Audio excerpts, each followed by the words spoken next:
লোকসভা নির্বাচনের ভোট গ্রহণ পর্ব এখনো শুরু হয়নি, কিন্তু ব্যালট পেপার ইতিমধ্যেই পৌঁছে গিয়েছে বাড়ি বাড়িতে। দক্ষিণ দমদম পুরসভার 15 নম্বর ওয়ার্ডের প্রতিটি বাড়িতে পৌঁছে গিয়েছে ব্যালট পেপার, যেখানে লেখা গণতন্ত্রের ওপর ভরসা থাক, আপনার রায় আমার প্রেরণা। এই মর্মেই চিঠি 15 নম্বর ওয়ার্ডে। আমরা এই বিষয়ে আরো বিস্তারিত জেনে নেওয়ার চেষ্টা করব। সরাসরি চলে যাব আমাদের প্রতিনিধি বিশ্বজিৎ পালের কাছে। বিশ্বজিৎ, ভোটের আগেই এখন ভোট। দেখো, আমরা যেটা দেখেছিলাম যে গত নির্বাচন অর্থাৎ গত যে পৌর নির্বাচন, সেই পৌর নির্বাচনে দক্ষিণ দমদম পৌরসভার 15 নম্বর ওয়ার্ডের যিনি প্রার্থী ছিলেন, অর্থাৎ এর আগেও বহুবার তিনি জিতেছিলেন এবং সেই সময় কিন্তু তিনি টিকিট পাননি। এবং তারপরে কিন্তু তার বিরুদ্ধে যে অভিযোগ উঠেছিল, বিভিন্ন মানুষজন অভিযোগ করেছিলেন, অর্থাৎ কুচক্রীরা অভিযোগ করেছিলেন, এমনটা তিনি দাবি করছিলেন। এরপরে কিন্তু দলের সিদ্ধান্ত অনেকটাই পরিবর্তন হয় এবং গত 22 তারিখে, গত 22শে মার্চ সেখানে রবীন্দ্র ভবনে তাকে ডাকা হয় এবং সেখানে দলে যোগদান পর্বে আসতে বলা হয় এবং তিনি গিয়েছিলেন, কিন্তু সেই সময় কিন্তু তিনি যোগদান করেননি। তার একটাই বক্তব্য, সেই সময় তিনি মাইক সরাসরি নিয়ে তিনি অভিযোগ করেছিলেন যে দল তাকে ডেকেছে, কিন্তু তিনি এসছেন, কিন্তু এই মুহূর্তে তিনি দলে যোগ দিতে পারবেন না। কেন এতদিনের একটা ক্ষোভ তার মধ্যে ছিল যে 2 বছর তিনি কি করেছিলেন যে তাকে দলে টিকিট দেওয়া হয়নি, এবং তার যুক্তিও ঠিক। এবং তিনি যখন নাকি মঞ্চে দাঁড়িয়ে বলেছিলেন যে যে সমস্ত মানুষজন আমাকে ভোট দিয়ে 96% ভোট দিয়ে জিতিয়েছিলেন, তাদের সঙ্গে আমি গাদ্দারি করতে পারবো না, তারা যেখানে বলবেন সেখানেই যাব।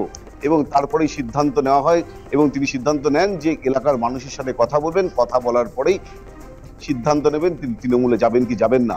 এরপরেই ঠিক হয়।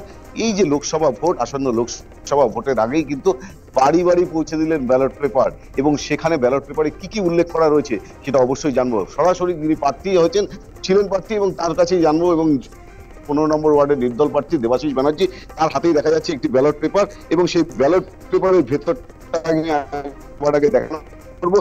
তৃণমূল কংগ্রেস করা উচিত, বিজেপি করা উচিত, সিপিএম করা উচিত, নির্দল হিসাবে থাকা উচিত, রাজনীতি ছেড়ে দেওয়া উচিত, এবং তার সপক্ষে একটা মন্তব্য পর্যন্ত করার কথা বলা হয়েছে।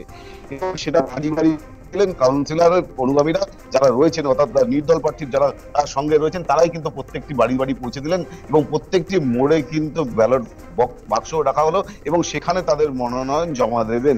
এবং সরাসরি চলে যাবো কাউন্সিলরের কাছে। দাদা, এরকম সিদ্ধান্ত দেখুন, আমি তো 98 সাল থেকে তৃণমূল কংগ্রেস করেছি, তার আগে কংগ্রেস করেছি। 99 সালে প্রার্থী হয়েছি, তখন জিততে পারিনি।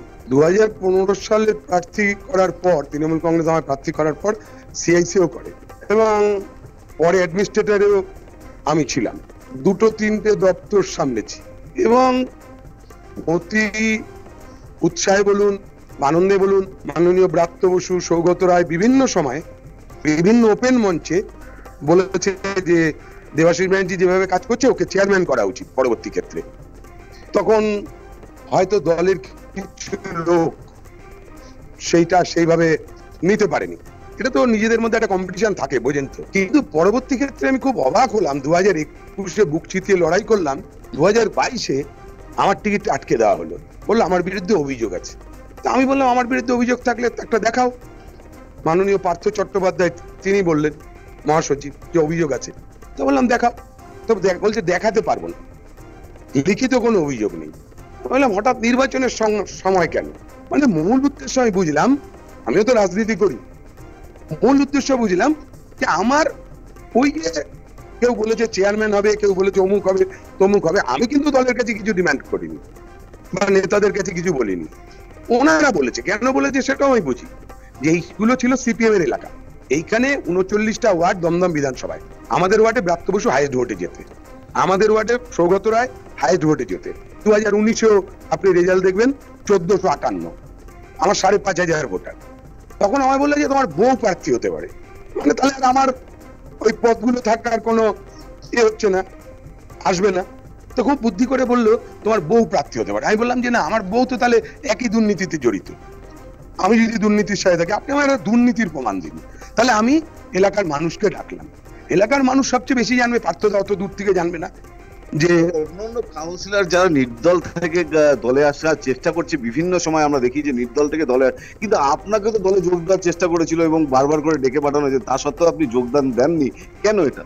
না, আমি তো 96% মানুষের ভোটে নির্দল থেকে নির্বাচিত হয়েছি। তারা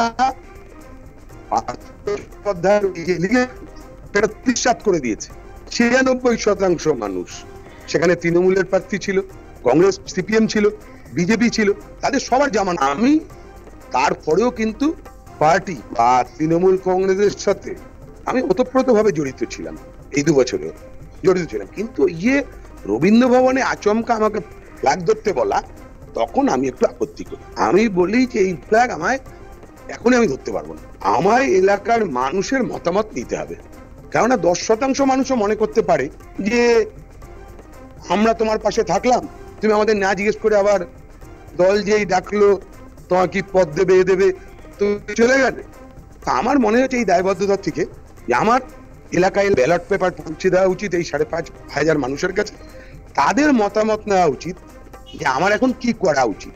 আমি তাই বাড়ি বাড়ি ব্যালট পেপার ছাপিয়ে আমার বক্তব্য লিখে ব্যালট পেপার ছাপিয়ে সবপক্ষে যুক্তি দিয়ে আমি একটা কাগজ বাড়ি বাড়ি পৌঁছে দিয়েছি।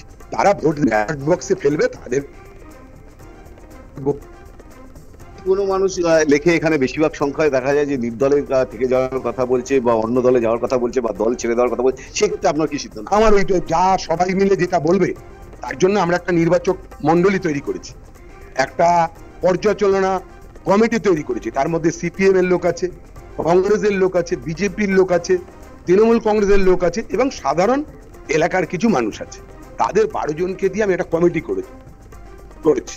তারা যেটাই ব্যালট বক্সে উঠে আসবে সেটা ওপেন স্টেজে 10 তারিখ বলবে, তারা যেভাবে বলবে আমার সেই বলে ছেড়ে দিতে, পার্টি না করতে, বাড়িতে বসে যেতে, অন্য কোন দল করতে বা তৃণমূল কংগ্রেসের কাছেই অ্যাপিল করতে, আমি সেটা করব। যদি তারা মনে করে যে হ্যাঁ আমার মতন একটা কর্মীকে তাদের দরকার আছে, তারা নেবে। যদি মনে ফলাফল কবে বেরোবে? এর ফলাফল 10 তারিখেই জানতে পারবেন। 10 তারিখেই জানা যাবে যে নির্দল কাউন্সিলর কোন দলে যোগ দিচ্ছেন বা তিনি নির্দলে থেকে যাচ্ছেন, সেটাই কিন্তু এখন সময়ের অপেক্ষা। অর্থাৎ আজকে 2 তারিখ এবং সেই 2 তারিখ থেকে কিন্তু ইতিমধ্যে ব্যালট পেপার বাড়ি বাড়ি। আমি বিশ্বজিৎ একটা প্রশ্ন রাখবো, এইরকম একটা দৃষ্টান্ত উনি স্থাপন করতে চলেছেন বা করছেন ইতিমধ্যেই, এটা কিন্তু কোথাও হয় না। সাধারণত আমরা দেখি বহু বিধায়ক লোকসভায় যিনি যেতেন, সাংসদ কিংবা কাউন্সিলর কিংবা পঞ্চায়েত, জেতার পর হঠাৎ করে তার ইচ্ছে মতন দল বদল করেন ভোটারদের সঙ্গে, সেক্ষেত্রে প্রতারণার সামিল যা বলে অনেকেই। এখন বিষয় হলো এই ভোটারদের কাছ থেকে, যারা তাকে ভোট দিয়েছিলেন তাদের কাছ থেকে যাতে কোনো রকম আঙুল না ওঠে এবং একই সঙ্গে তাদের যেন তিনি প্রতারণা না করেন, তাদের রায় নিচ্ছেন। এটাকে একটা দৃষ্টান্ত নয়, এটা হঠাৎ করে তার মাথায় এলো কেন দেবাশিস বাবুর? হঠাৎ এরকম সিদ্ধান্ত কেন যে মানুষের রায় আবার নতুন করে নেবেন? না, মানুষের রায় না নিয়ে যদি ঝটপট এরকম দল বদল করি, মানুষ ভেবে নেয়, মানুষ ভেবে নেয় দল থেকে যায়। ব্যতিক্রমতা আছে। একবার তো নিজের পায়ের তলার মাটিটাও যাচাই করা উচিত যে শুধুমাত্র রাজনৈতিক দলের মুখ ব্যবহার করে জেতা, নাকি আমিও মানুষের মনের মধ্যে কিছুটা ঢুকতে পেরেছি, আমার নিজস্ব একটা ভোট ব্যাংক আমি তৈরি করতে পেরেছি, মানুষের মন কাজের মাধ্যমে জয় করতে পেরেছি। আমার তো এইটা লক্ষ্য যে যারা যেই 4% লোক আমায় ভোট দেয়নি, 96% দিয়েছে, আমি তো মনে করি তাদের দোষটা, ব্যর্থতা আমার, যে আমি তাদের মন জয় করতে পারিনি কাজের মধ্যে। আমার তার জন্য তাদের কাছে আরো নতমস্তকে যাওয়া, তাদের মন জয় করা, যে যাতে আগামী দিন নির্বাচন হলে তারা আমাদের পক্ষে রায় দেয়। এখনো তো আমার কাছে আপনাকে অডিও কল শোনাতে পারি, অনেকের বাড়িতে ব্যালট দিয়েছি, তারা বলছে তুমি বলে দাও তুমি যেদিকে যাবে সেদিকে আমরা থাকবো, আমরা সেইভাবে লিখবো। আমি বললাম এটা আমি বলতে পারি না, এটা তোমার ইচ্ছা। তাহলে আগামী লোকসভা নির্বাচনে আপনার কথা মতোই কি ওয়ার্ডের মানুষ ভোট দেবে?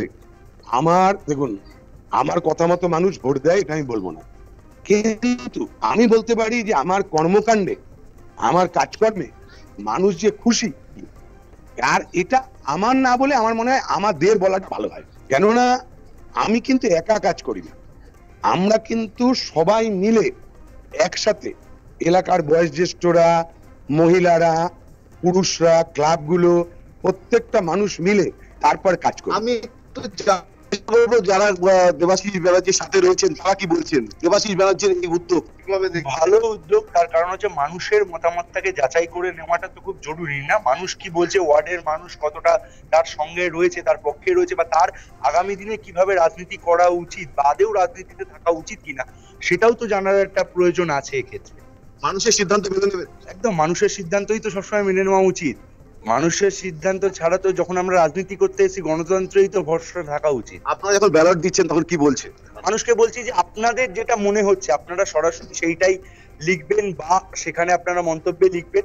কোনোভাবে কারোর দ্বারা প্রভাবিত হয়ে বা আমাদের কথায় কোনো কিছু লিখতে হবে না, আপনাদের যেটা মনে হচ্ছে সেটাই আপনারা লিখবেন।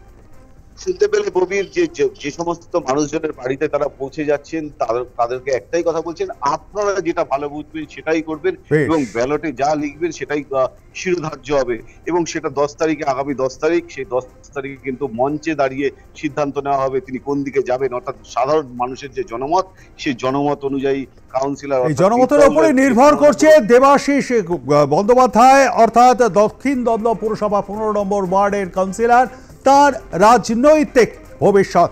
ধন্যবাদ। আমাদের সঙ্গে থাকবার জন্য কথা বলছিলাম আমাদের প্রতিনিধি বিশ্বজিৎ পালের সঙ্গে।